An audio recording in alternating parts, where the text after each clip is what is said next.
Assalamualaikum warahmatullahi wabarakatuh. Perkenalkan, nama saya Seica Permata Suda, kelas B semester 4, program studi PGSD S1. Di sini saya akan mempresentasikan keterampilan berbahasa Indonesia SD. Modul 1, 2, dan 3. Modul 1. Hakikat keterampilan berbahasa. Kegiatan belajar 1. Pengertian dan manfaat keterampilan berbahasa. A. Pengertian keterampilan berbahasa. Keterampilan berbahasa dapat dikelompokkan ke dalam dua kategori, yakni aspek reseptif dan aspek produktif. Aspek reseptif bersifat penerimaan atau penyerapan, seperti yang tampak pada kegiatan menyimak dan membaca.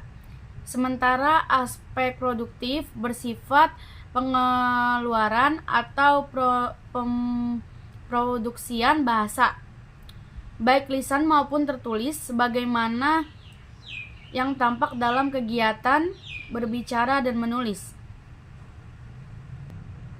B. Manfaat keterampilan berbahasa. Dapat dibayangkan apabila kita tidak memiliki kemampuan berbahasa, kita tidak dapat mengungkapkan pikiran, tidak dapat mengekspresikan perasaan, tidak dapat menyatakan kehendak, atau melaporkan fakta-fakta yang kita amati. Di pihak lain, kita tidak dapat memahami pikiran, perasaan, gagasan, dan fakta yang disampaikan oleh orang lain kepada kita. Profesi-profesi di bidang hubungan masyarakat, pemasaran atau penjualan, politik, hukum, atau jaksa, hakim, pengacara adalah contoh-contoh bidang pekerjaan yang mensyaratkan dimilikinya keterampilan berbahasa, baik aspek berbicara, menyimak, membaca, dan menulis.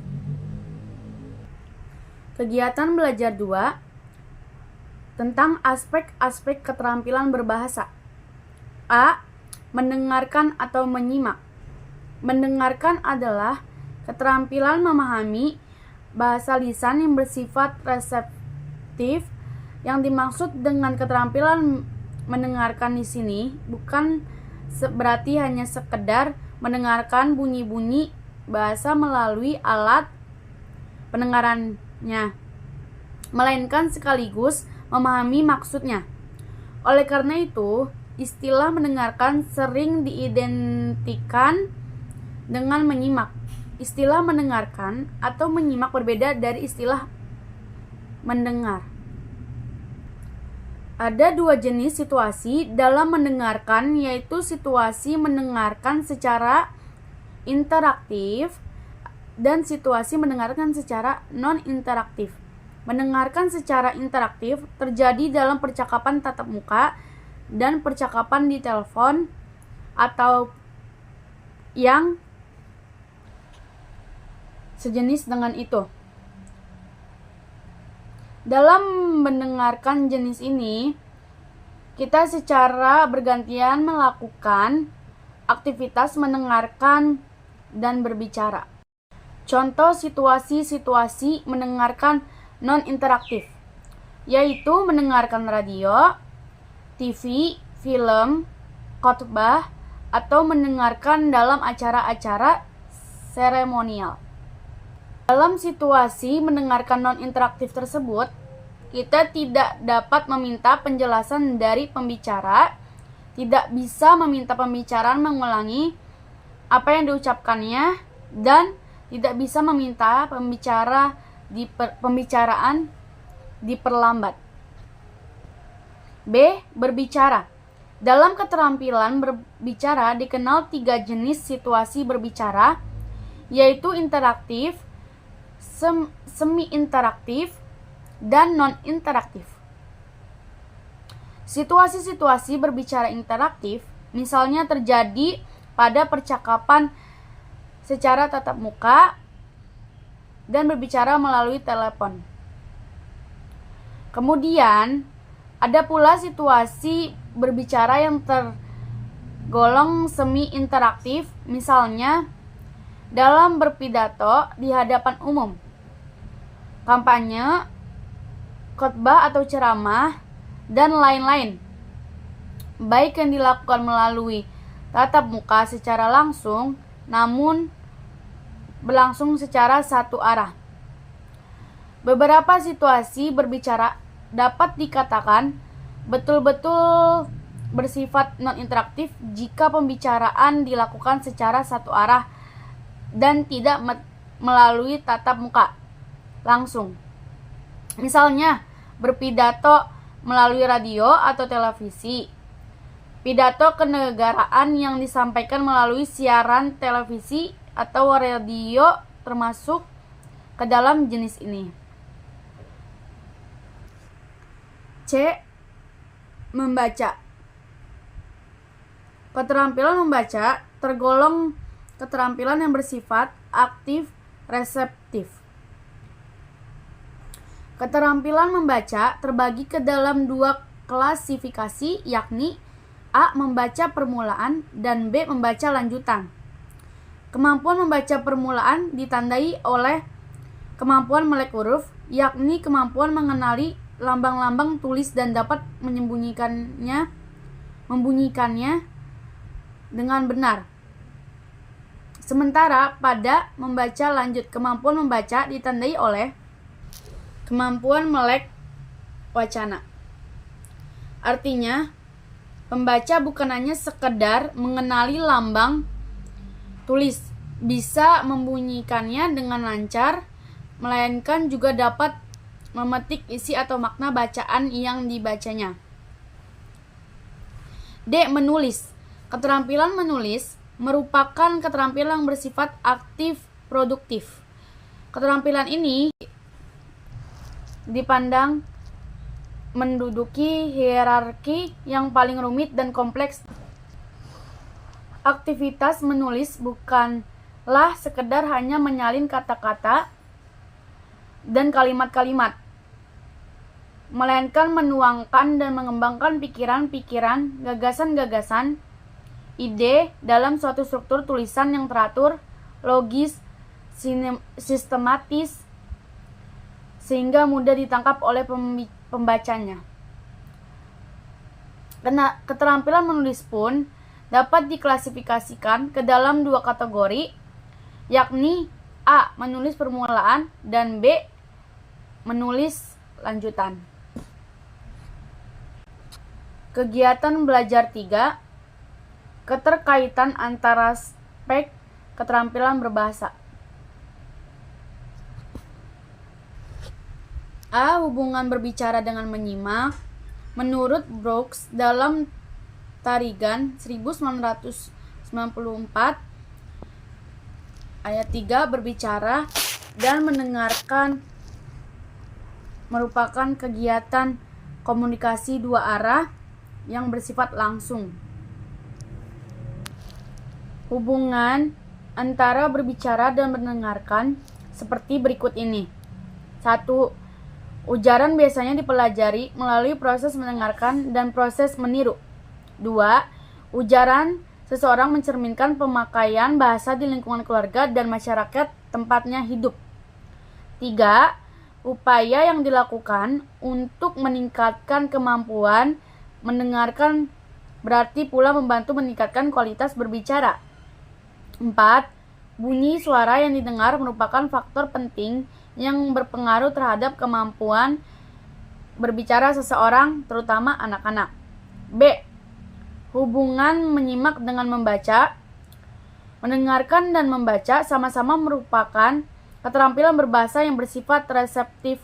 Mendengarkan berkaitan dengan penggunaan bahasa ragam lisan, sedangkan membaca merupakan aktivitas berbahasa ragam tulis. Aktivitas membaca dapat membantu seseorang memperoleh kosakata yang berguna bagi pengembangan kemampuan mendengarkan pada tahap berikutnya. C. Hubungan membaca dengan menulis. Menulis merupakan kegiatan berbahasa yang bersifat produktif, sedangkan membaca merupakan kegiatan berbahasa yang bersifat reseptif. Seseorang menulis guna menyampaikan gagasan, perasaan, atau informasi dalam bentuk tulisan. Sebaliknya, seseorang membaca guna memahami gagasan, perasaan, atau informasi yang disajikan dalam bentuk tulisan tersebut. D. Hubungan menulis dengan berbicara. Seseorang pembicara dalam seminar biasanya diminta menulis sebuah makalah terlebih dahulu.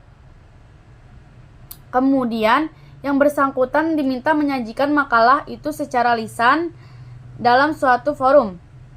Dalam berpidato pun, salah satu jenis aktivitas berbicara, seorang dituntut membuat perencanaan dalam bentuk tulisan. Dalam jenis aktivitas berbicara seperti yang disampaikan tadi, tampak jelas keterkaitan antara aktivitas menulis dan berbicara. Kegiatan menulis dilakukan guna mendukung aktivitas berbicara. Modul 2, keterampilan menyimak. Kegiatan belajar 1, keterampilan menyimak permulaan. A. Pengertian menyimak. Menyimak adalah suatu proses kegiatan mendengarkan lambang-lambang lisan dengan penuh perhatian, pemahaman, apresiasi, serta interpretasi untuk memperoleh informasi, menangkap isi atau pesan, serta memahami makna komunikasi yang telah disampaikan sang pembicara melalui ujaran atau bahasa lisan. B. Tujuan menyimak. Ada 8 tujuan menyimak, yaitu menyimak 1. Untuk belajar, 2. Untuk menikmati keindahan audial, 3. Untuk mengevaluasi, 4. Untuk mengapresiasi, 5. Untuk mengomunikasikan ide-ide, 6. Dengan maksud untuk membedakan bunyi-bunyi yang tepat, 7. Untuk memecahkan masalah secara kreatif dan analisis, 8. Secara persuasif. C. Fungsi menyimak. 1. Agar dapat memberikan responsi yang tepat. 2. Memperoleh informasi yang berkaitan dengan profesi. 3. Mengumpulkan data agar dapat membuat keputusan yang masuk akal. 4. Membuat hubungan antar pribadi lebih efektif. D. Jenis-jenis menyimak. 1. Menyimak ekstensif. Menyimak ekstensif adalah sejenis kegiatan menyimak mengenai hal-hal yang lebih umum dan lebih bebas terhadap suatu ujaran, tidak perlu di bawah bimbingan langsung dari seorang guru. Menyimak ekstensif meliputi A. Menyimak sosial, B. Menyimak sekunder, C. Menyimak estetik, D. Menyimak pasif. 2. Menyimak intensif. Menyimak intensif adalah kegiatan menyimak yang harus dilakukan dengan sungguh-sungguh dan penuh konsentrasi agar dapat menangkap makna yang dikehendaki.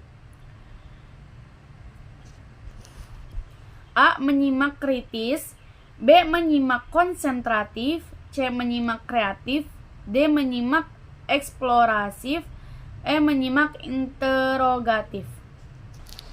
F. Menyimak selektif. 3. Menyimak intensif. Ciri yang harus diperhatikan dalam menyimak intensif. A. Menyimak intensif adalah menyimak pemahaman. B. Menyimak intensif memerlukan konsentrasi tinggi. C. Menyimak intensif ialah memahami bahasa formal. D. Menyimak intensif diakhiri dengan reproduksi bahan simakan. 4. Tahap-tahap menyimak. Berikut ini adalah tahap-tahap dalam proses menyimak. A. Mendengarkan atau hearing. B. Memahami atau understanding. C. menginterpretasi atau interpreting. D. Mengevaluasi atau evaluating. C. Menanggapi atau responding. Kegiatan belajar 2 tentang keterampilan menyimak lanjutan. A. Pengertian. Kemampuan menyimak lanjutan dimaknai sebagai kegiatan mendengarkan informasi dan kemampuan memberikan tanggapan terhadap informasi tersebut. Tanggapan tersebut dapat dilakukan secara reseptif dan produktif. Kemampuan menyimak itu dipengaruhi oleh beberapa hal. Beberapa faktor yang mempengaruhi menyimak sebagai berikut. 1. Faktor fisik. 2. Faktor psikologis. 3. Faktor pengalaman. 4. Faktor sikap. 5. Faktor motivasi. 6. Faktor jenis kelamin. B. Tujuan. Kemampuan menyimak lanjutan lebih diarahkan pada mendengarkan komprehensif, kritis, dan mendengarkan apresiatif. Dengan demikian, tujuan menyimak lanjut diantaranya untuk 1. Memahami pesan. 2. Mendengarkan secara kritis. 3. Mendengarkan untuk kesenangan. C. Fungsi. Fungsi menyimak lanjut diantaranya yaitu 1. Menentukan tujuan penutur dan kemudian mengorganisasikan informasi tutur tersebut supaya bisa mengingatnya. 2. Menyaring pesan untuk mendeteksi alat propaganda dan bahasa persuasif. 3. Mendengarkan seorang penutur atau pembaca untuk kesenangan. D. Jenis-jenis menyimak lanjutan. Beberapa kegiatan menyimak yang dapat diterapkan pada menyimak lanjut berdasarkan pertimbangan tuntutan KTSP yaitu menyimak 1. Komprehensif, 2. Kritis, dan 3. Apresiatif. Modul 3 tentang keterampilan berbicara. Kegiatan belajar 1. Keterampilan berbicara permulaan. A. Pengertian.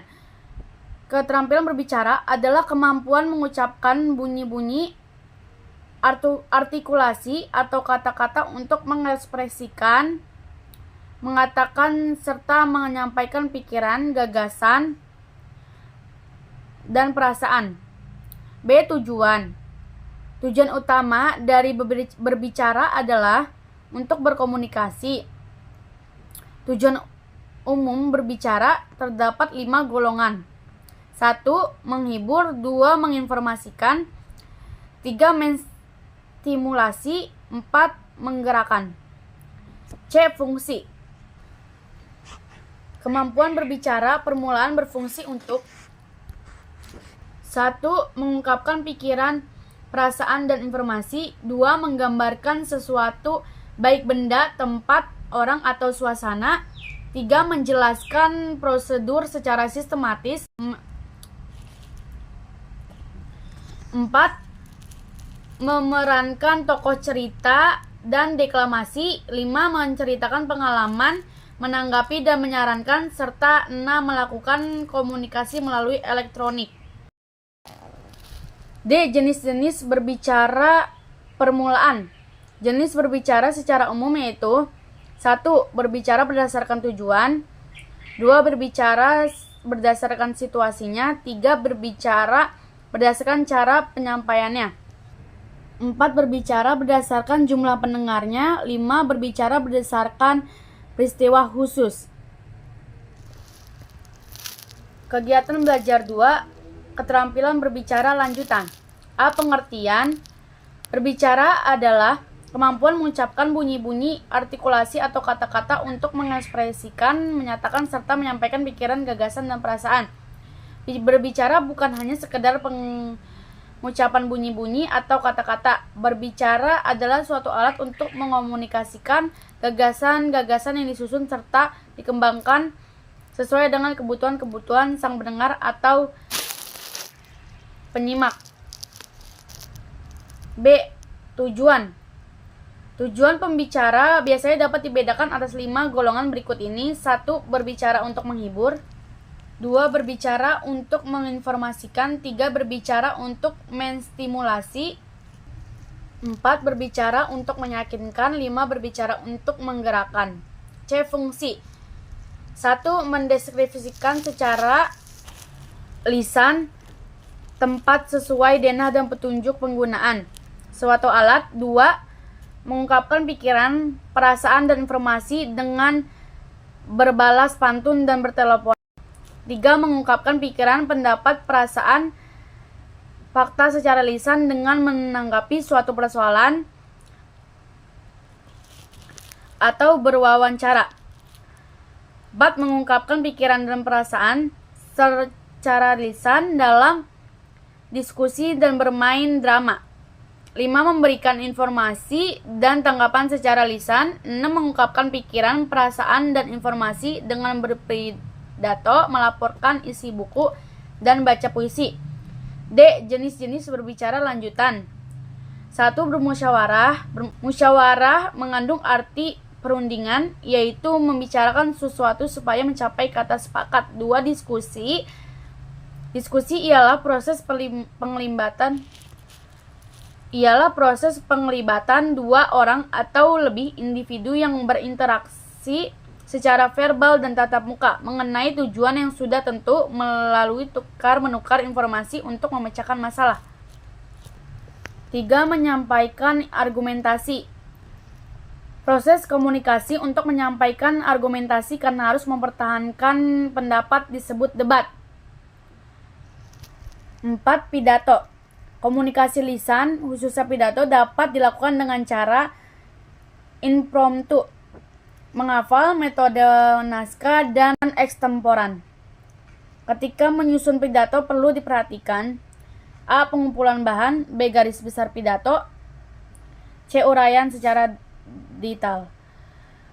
A. Menyampaikan intisari biografi orang terkenal. Biografi adalah riwayat hidup yang ditulis orang lain, biasanya mencatat hal-hal yang menarik atau mengagumkan tentang kehidupan tokoh tersebut. Sekian presentasi dari saya, kurang lebihnya mohon maaf. Wabillahi taufiq walhidayah. Wassalamualaikum warahmatullahi wabarakatuh.